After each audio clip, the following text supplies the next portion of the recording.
Shalom saudaraku yang dikasihi Tuhan. Sesungguhnya sudah kelihatan, yaitu orang-orang yang kelak terbuang dalam lautan api. Mereka adalah orang yang terkutuk, orang-orang yang dipisahkan dari hadirat Tuhan, orang-orang yang diselamatkan dan orang-orang yang tidak menerima anugerah keselamatan.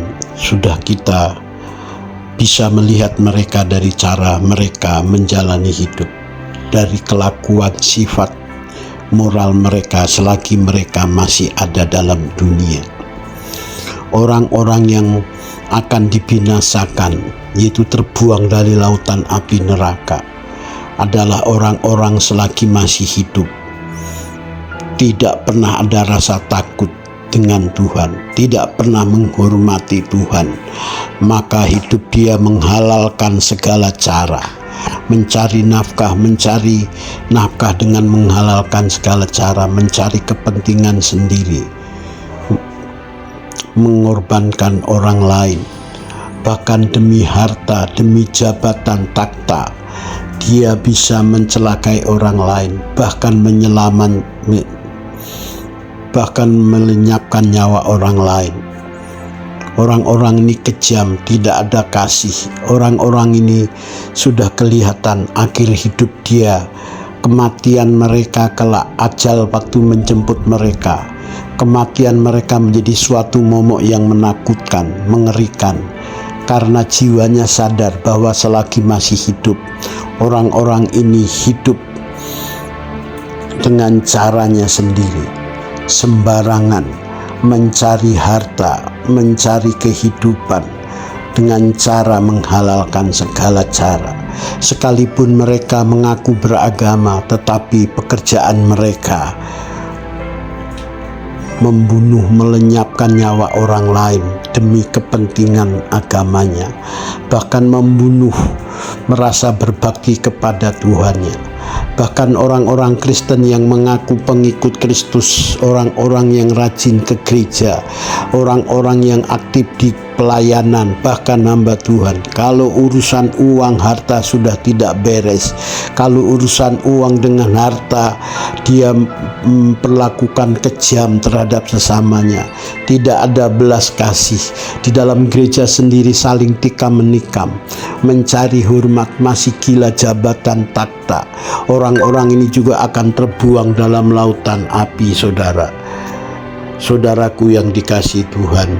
Maka selagi saudara dan saya masih hidup, diberi kesempatan hidup oleh Tuhan, diberi karunia masih memiliki nafas kehidupan, biarlah kesempatan ini saudara dan saya pergunakan. Saudara dan saya harus bertekad, memaksakan diri mau bertobat, yaitu meninggalkan kehidupan lama kita. Mau bertobat, yaitu hidup kita harus membenci dosa, tidak lagi hidup di dalam dosa. Segala perbuatan, hobi-hobi yang tidak berkenan di hadapan Tuhan harus kita tinggalkan. Sekalipun mungkin saudara dan saya ekonominya itu pas-pasan, tetapi selama hidup saudara benar, itu lebih menyenangkan daripada saudara dan saya kaya, dihormati, tapi kekayaan itu diperoleh dengan menghalalkan segala cara.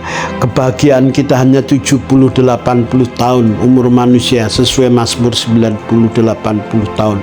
Kalau saudara hidup menghalalkan segala cara, maka kelak kita akan terbuang dalam kekekalan abadi. Daniel 12 ayat 2.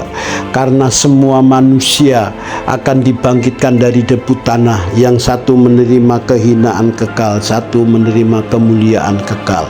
Jadi orang-orang yang tidak takut sama Tuhan, takut dengan Tuhan, orang-orang yang kejam, tidak ada kasih, orang-orang itu akan mengalami kengerian kekal.